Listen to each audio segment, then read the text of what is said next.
কেটেছে মাসের পর মাস, পাল্টেছে সবকিছুই, তবুও কাছের মানুষদের ভুলতে পারেনি কেউই। অনাকাঙ্ক্ষিত অ্যাক্সিডেন্টে রোহিত মেঘলার মৃত্যু ও আলোর কমায় চলে যাওয়ার প্রভাব ভালোই পড়েছে দুই পরিবারে। মেঘলার বাবা মেয়ের মৃত্যু সইতে না পেরে তিনিও ইন্তেকাল করেছেন বহু বছর আগেই। মাহিন কোনো মতে নিজের মাকে নিয়ে অন্য শহরে গিয়ে থাকছে, নয়তো স্বামী মেয়ের স্মৃতিতে তিনিও শেষ হয়ে যাবেন। ওই দিনের অ্যাক্সিডেন্টের পর আধার পুলিশের সাহায্য নিয়ে মাতাল ট্রাক চালককে ধরে জেলে ভরেছে, সাথে তিনজন মানুষের জীবন নষ্ট করার জন্য কঠিন শাস্তির ব্যবস্থাও করেছে। এদের মতো কিছু কিছু লোক নেশাগ্রস্ত হয়ে যানবাহন চালিয়ে অন্যকে মৃত্যুর দুয়ারে পাঠিয়ে দেয়। এমন মানুষদের তো ওই যানবাহন দিয়েই চাপা দেওয়া উচিত। শুধু শুধু নিজেদের গাফিলতির কারণে অন্যের প্রাণ কেড়ে নেয়। মাহবুবুর রহমান, নীলিমার রহমান বুকে পাথর চেপে রেখে নিজের ভাগ্যকে মেনে নিয়েছেন। তবে ছেলেকে হারিয়ে ওনারাও ভালো নেই। ছায়া মায়া চেষ্টা করছে স্বাভাবিক জীবনে ফিরে আসার, কিন্তু পারছে না। খারাপ মুহূর্তগুলো বারবার মনে এসে হানা দিয়াই ক্ষতস্থান তাজা করে দেয়। তারা কতদিন যে স্কুল কলেজ যায়নি সেটার হিসাব নেই। এই তো গত 3 মাস আগে থেকে যেতে শুরু করেছে। মতিউর রহমান ও আলেয়া রহমান কোনো মতো নিজেদেরকে শক্ত করে রেখেছেন, নয়তো পরিবারকে সামলাবে কিভাবে? সবাই যদি এইভাবে ভেঙে পড়ে তাহলে কি করে চলবে? হাসপাতালে সবাই মিলে সপ্তাহে একবার করে আলোকে দেখতে যাই। সময়ের সাথে সাথে মেয়েটার শরীরের সব ক্ষতস্থান মিশে গেলেও কখনো চোখ মেলে তাকায়নি, আর না একটু নড়াচড়া করেছে। কেমন পুতুলের ন্যায় সারাক্ষণ শুয়ে থাকে, মাঝে মধ্যে চোখের কার্নিশ বেয়ে অশ্রু পড়তে দেখা যায়। বিশেষ করে যখন তার কাছে কাছে পচা আধার ছাড় থাকে তখন। মানুষটা দিনের বেলা না থাকতে পারলেও সারা রাত থাকে। এই কয়েক মাসের মধ্যে একবারের জন্যও খান বাড়িতে রাত কাটায়নি। সবসময় হাসপাতালের অর্ধাঙ্গিনীর পাশে বেড়ে থেকেছে। কখনো কখনো মেয়েটাকে দেখতে দেখতে পুরোটা রাতও পার করে দিয়েছে। খুব ইচ্ছে করলে মেয়েটার বুকে মাথা রেখে চুপটি করে থাকে। আধারের মধ্যে বেশ পরিবর্তন এসেছে। সে আগের থেকেও বেশি গম্ভীর হয়ে গেছে, সাথে ক্ষিপ্ত হয়েছে। কেউ কিছু বললেই সে ছ্যাত করে ওঠে। দাদা জানা শ্বশুরবাড়ির লোক ব্যতীত কারোর কাছ সাথেই ঠিকমতো কথা বলে না। এমনকি ভার্সিটিতেও সে অনেক স্ট্রিক্ট হয়ে গেছে। কেউ পড়ায় অমনোযোগী হলে বা পরীক্ষার সময় উকি ঝুঁকে মেরে দেখার চেষ্টা করলে সোজা ফেল করিয়ে দেয়। সাথে কঠিন কঠিন বাক্য তো রয়েছেই। আগের থেকেও বেশি এখন সকল স্টুডেন্ট স্যারকে ভীষণ ভয় পায়। আলোর বন্ধু মহলের কিছুই জানানো হয়নি। তারা খোঁজ নিলে বলা হয়েছে আলো তার স্বামীর কাছে গিয়েছে কয়েক মাসের জন্য। শুধু শুধু ছেলে মেয়েদের কষ্ট দিয়ে লাভ নেই, এতে পড়ালেখার ক্ষতি হবে। আজকাল ভার্সিটিতেও থাকতে ইচ্ছে করে না আধারের, কারণ যেখানেই তাকায় সেখানেই মেয়েটার স্মৃতি মনে পড়ে। এই যে প্রতিদিন ক্লাসে প্রবেশ করা মাত্রই সে লাস্ট বেঞ্চের দিকে তাকায়। মেয়েটা ওখানে বসে থেকে বান্ধবীদের সাথে ফাঁসুর ফুসুর করত, আর তার বকা শুনতো। বাগানে গেলে মনে হয় মেয়েটা তার চোখের সামনে ফুল চুরি করার চেষ্টা করছে। ক্যাম্পাসের দিকে তাকালে শুনতে পাই মেয়েটা গিটার নিয়ে গান গাইছে। সে কতবার যে আড়াল থেকে মেয়েটার মিষ্টি কণ্ঠের গান শুনেছে তার কোনো হিসেব নেই। কফি খেতে খেতে পাঁচতলা থেকে আর মেয়েটাকে খিলখিল করে হাসতে দেখা যায় না। এই পুরো ভার্সিটিতে মেয়েটার কত শত স্মৃতি রয়েছে, অথচ আজ সেই উড়ন্ত পাখিটাই নেই। আধার দীর্ঘশ্বাস ছেড়ে চোখে চশমা পরে করিডোর দিয়ে হাঁটতে শুরু করলো। হঠাৎই কিছু একটা দেখে পা জোড়া স্রোত হয়ে গেল। একটা মেয়ের চুলের বেনুনি চেপে ধরে আছে এক ছেলে। মেয়েটা নিজের বেনুনি ধরে টানাটানি করছে, আর ছেলেটাকে বকছে। এই দৃশ্যটা দেখে আধার মনে হাসলো।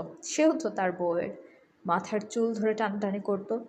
মেয়েটাকে বিরক্ত করতে তার আলাদাই মজা লাগতো। আর এখন সে প্রতিটা মুহূর্তে সব কিছু মিস করে, হয়তো একটু বেশি। ভার্সিটির শেষে সন্ধ্যার দিকে একগুচ্ছ লাল গোলাপ নিয়ে হাসপাতালে যায় আধার। সোভান খানও মাঝে মধ্যে তার নাত বউকে দেখতে আসেন এবং গল্প করে যান। ওনার সাথে কয়েকবার তাহমিনা খানও এসেছিলেন। তিথি বাড়িতে আসলেই আগে হাসপাতালে আসে, তারপর ভাবির সাথে একা একা বক বক করে সময় কাটায়। রাত কয়েকবার এসেছিল, তবে বড় ভাইয়ের অবর্তমানে এই খবরটা একদিন কানে যাওয়ার পর আধার নার্সের সাথে ডাকাডাকি করেছিল। কারণ সে সাফ সাফ জানিয়ে দিয়েছিল আলোর কেবিনে সে ব্যতীত অন্য পুরুষ যেন প্রবেশ না করে। এমনকি সে লেডি ডক্টরের অধীনে মেয়েটাকে রেখেছে। ভিআইপি ডাবল বেডের কেবিন সহ দুজন নার্সকে নিয়েছে, যেন তারা সারাদিন মেয়েটার পাশে থেকে দেখাশোনা করে। এর জন্য প্রতি মাসে মোটা অঙ্কের টাকাও দেয় আধার। অথচ তার কথার খেলাপ করেছে। নার্সরা নিজেদের ভুল স্বীকার করে ক্ষমা চেয়েছে, পরবর্তীতে আর এমন হবে না বলে জানায়। আধার তখন শেষবারের মতো একটা সুযোগ দেয়। তারপর থেকে শুধু আলোর বাবা, দাদা, চাচা যান চাচা ব্যতীত কোনো পুরুষকে ঢুকতে দেয়নি। আধার কেবিনের দরজা খুলে ভেতরে প্রবেশ করলো। দুজন নার্স তাকে দেখে চুপচাপ বেরিয়ে গেল। আধার এগিয়ে এসে বেডের পাশে টি টেবিলের ওপর রাখা ফুলদানি থেকে আগের ফুল বের করে তাজা গোলাপগুলো রেখে দেয়। তারপর অর্ধাঙ্গিনীর কাছে বসে ঝুঁকে এসে পুরো চেহারায় ঠোঁট ছুঁয়ে দিয়ে দিল এবং শুকিয়ে যাওয়া ঠোঁটের কোণে শব্দ করে চুমু খেয়ে বলল, আমাকে মিস করছিলে? আমি তোমাকে বড্ড মিস করছিলাম। মেয়েটার কোনো সারা শব্দ নেই। সে তো নিথর হয়ে শুয়ে আছে বেডে। পরনের হাসপাতালের পোশাক, কোমর পর্যন্ত পাতলা চাদরটা টেনে দেওয়া।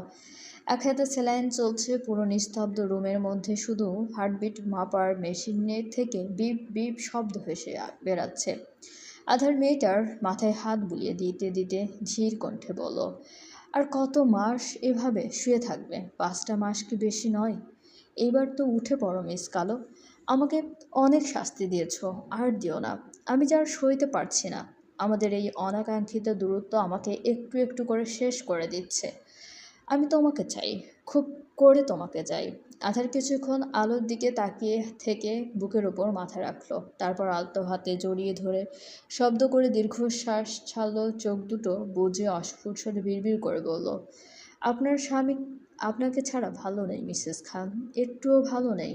এই পচা আমিটার জন্য হলেও ফিরে আসুন, নয়তো দেখা যাবে আপনার বিরহে আমি দম আটকে মরে যাব। তখন আপনি আবার বলবেন নিজের বউকে ছেড়ে পালিয়ে গেছি, অথচ এই আপনিটাই আমাকে ছেড়ে এখানে দিব্যি ঘুমিয়ে আছেন। এতে যে আমার কষ্ট হয়, বড্ড বেশি কষ্ট হয় মিসেস খান। আপনার কি কষ্ট হচ্ছে না? একটু থেমে পুনরায় আওড়ালো, জান, তুমি কি আমাকে অনুভব করতে পারছো নাকি ভুলে গেছো? আধার কিছুক্ষণ চুপ থেকে আবারও ডেকে উঠল, জান। আমার ডাকে সাড়া দেবে না? প্রত্যুত্তরে কিছু শুনতে পেল না আধার। শুধু বুক চিরে বেরিয়ে এলো এক দীর্ঘশ্বাস। একই সাথে চোখের বন্ধ একই চাখে একই সাথে আলোর বন্ধ চোখের কার্নিশ বেয়ে কয়েক ফোঁটা নোনা অশ্রু জল গড়িয়ে পড়ল।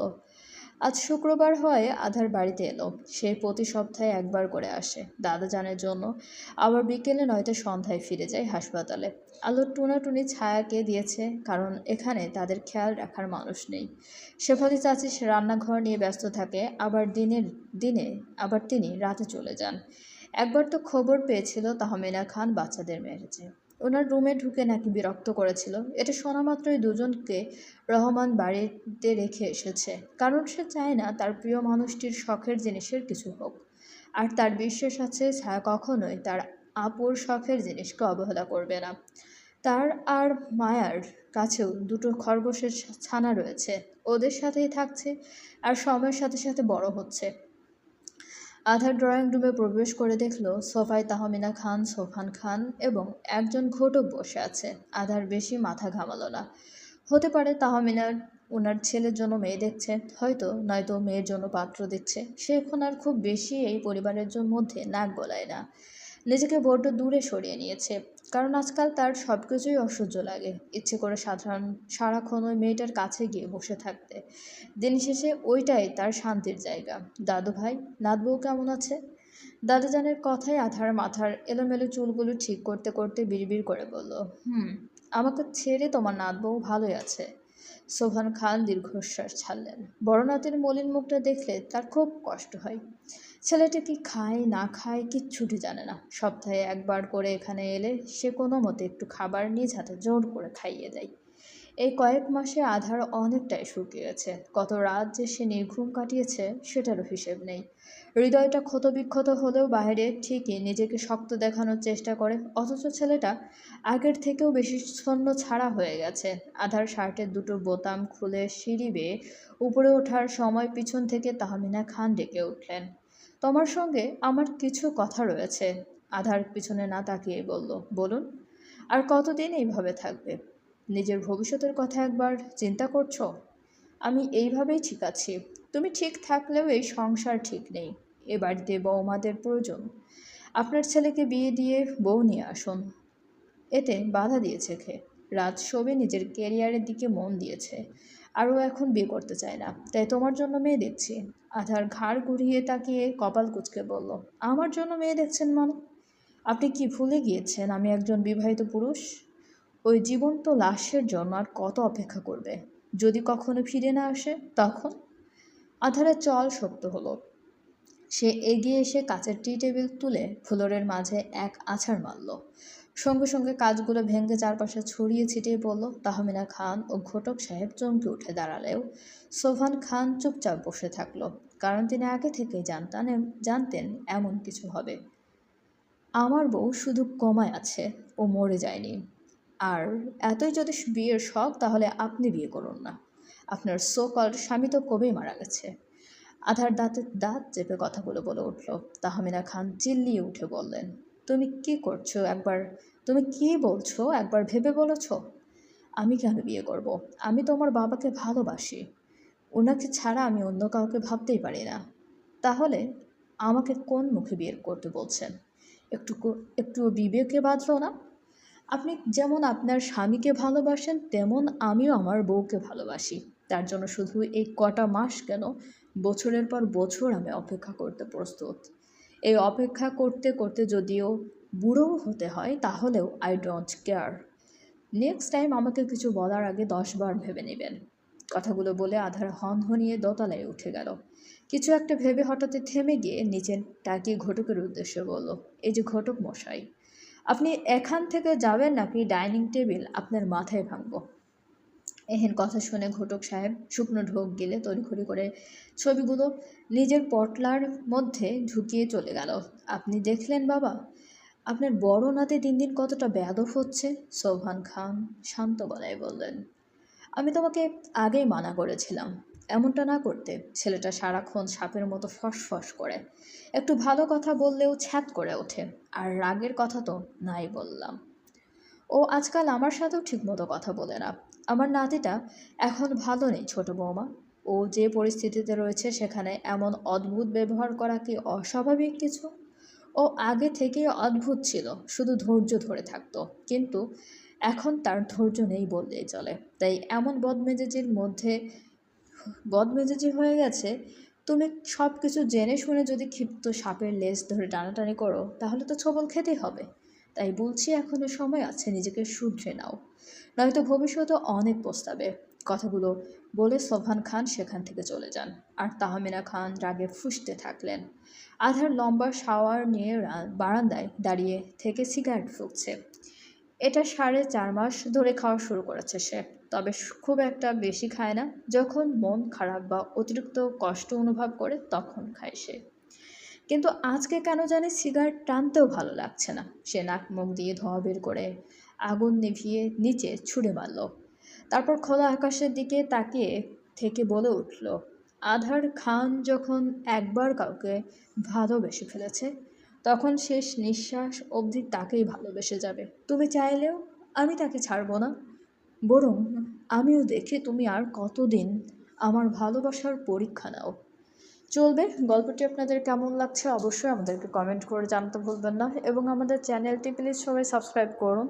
গল্পটি ভালো লাগলে অবশ্যই সবাই লাইক, কমেন্ট এবং শেয়ার করতে ভুলবেন না আপনাদের প্রিয় মানুষগুলোর সাথে। এবং আমাদের চ্যানেলের সঙ্গে থাকার জন্য সবাইকে অনেক অনেক বেশি ধন্যবাদ।